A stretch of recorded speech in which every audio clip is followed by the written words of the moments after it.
Hi, I'm Emily, and I'm going to be reading a book to you today. It's called A Tiger Called Tomás. It's about a little boy who's moved to a new neighborhood, and he's kind of shy. So he doesn't really want to go make any new friends. But by the end of the book, he realizes something. We're going to have to read to find out. So let's see what happens, and this is called A Tiger Called Tomás. A Tiger Called Tomás by Charlotte Zoloto and Marta Alvarez Maguins. There was once a little boy named Tomás. He was very nice. But when he and his family moved to a new house on a new street, he took it into his head that the new people might not like him, so he never left his stoop.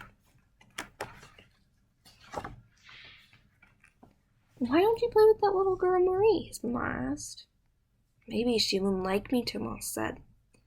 "Of course she'd like you," his mama said. "Why wouldn't she? ¿Por qué no?" But Tomás didn't answer.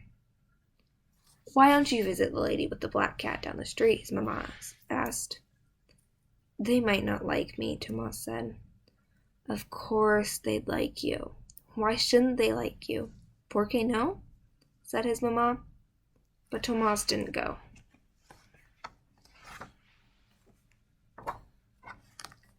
"That tall boy named Gerald looks lonely," his mama said.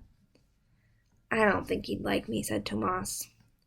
"Of course he'd like you," said Tomás's mama. "Why shouldn't he like you?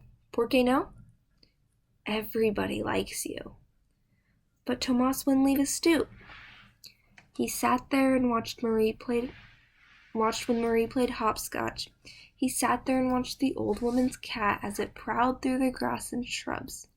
He sat there and watched when Gerald walked past the house, and he thought about how tall he was. "Oh, Tomás," said his mom, "everyone will like you. Why don't you go play?" But Tomás shook his head and just sat on the steps watching.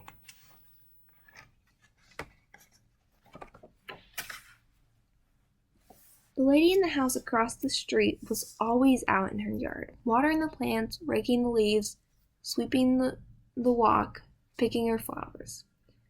And all while Tomás sat on his stoop and watched.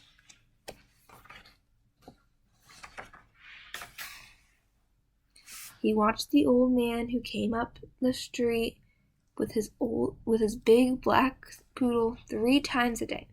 The poodle always looked over its shoulder at Tomás, and its tail stood up like a small palm tree and wagged from side to side.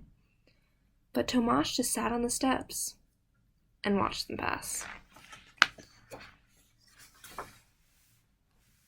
He watched the sparrows and the grackles and the blue jays in the tree. He watched the black cat look up at the sparrows and grackles and blue jays. But he never went off the stoop to play.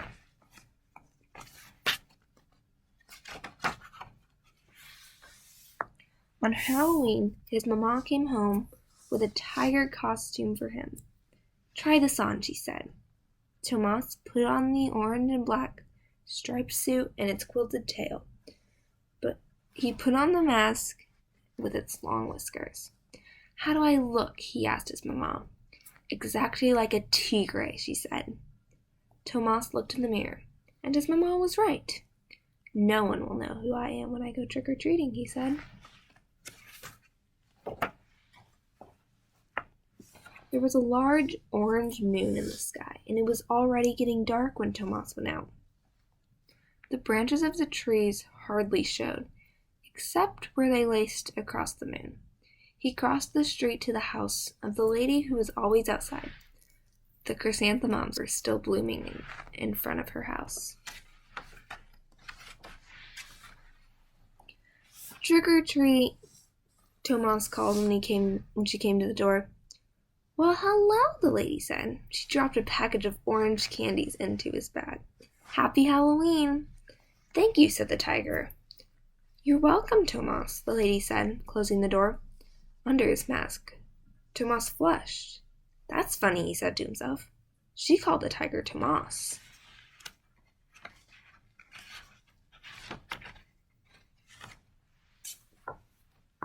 At the next house, he rang the bell. Trick or treat, he called. Marie's mother opened the door. She had candy apples for the treat. Oh, thank you, the tiger said, for he especially liked candy apples. You're welcome, said Marie's mother. Marie is a witch tonight. Maybe you'll pass her. But anyway, come play hopscotch here tomorrow, Tomás. Thank you, Tomás said again. When the door closed, he reached up to feel his mask. It was still on, covering his whole face. That's funny, he thought.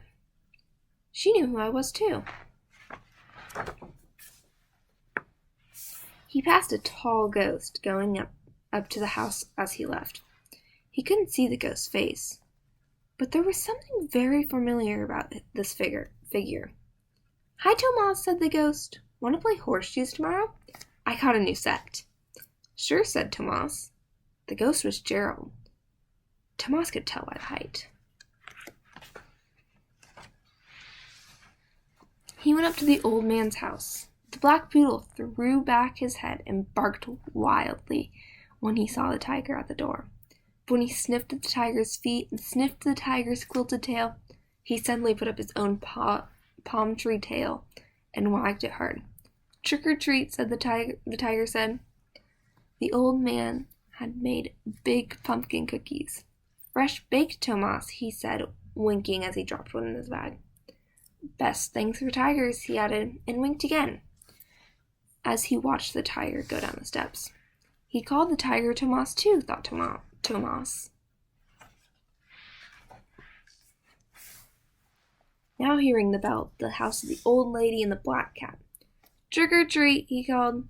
Come in, the old woman said. Her black cat looked curiously at the tiger, and the tiger reached out to stroke the cat's black, slippery fur. He loves that, the little old lady laughed. Come play with him again, Tomás, she said. He gets lonely. So do I, said Tomás.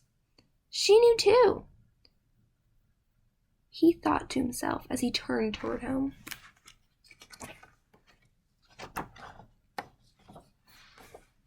The orange moon was a little higher in the sky. The sky was a little blacker than before. He couldn't see any of the branches against it now. A group of ghosts and goblins was coming down the steps of the lady across the street, and the solitary but familiar-looking witch, with her broom under her arm, passed him.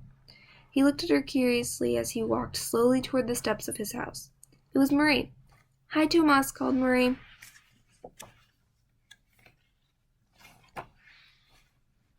Tomás walked upstairs to his own room. He looked in the mirror. At the tiger. At the tigre. The tigre in the mirror looked back at him, whiskers and all. Have a good time? His mamma asked. How did they know who I was? Tomás asked. They did? Said his mamma. Yes, Tomás said. The mouse didn't fool them a bit. They all asked me to come back. I guess they all like you, his mamma said. Tomás looked at her. Suddenly, he felt wonderful. Marveliso. Oh, I like them too, he said. And when he took off the mask, he was smiling. Called Tomás. I had so much fun reading this to you. Thank you for letting me read this to you. I hope you guys had fun too. I just wanted to wish you guys a happy Halloween too. So have a happy Halloween.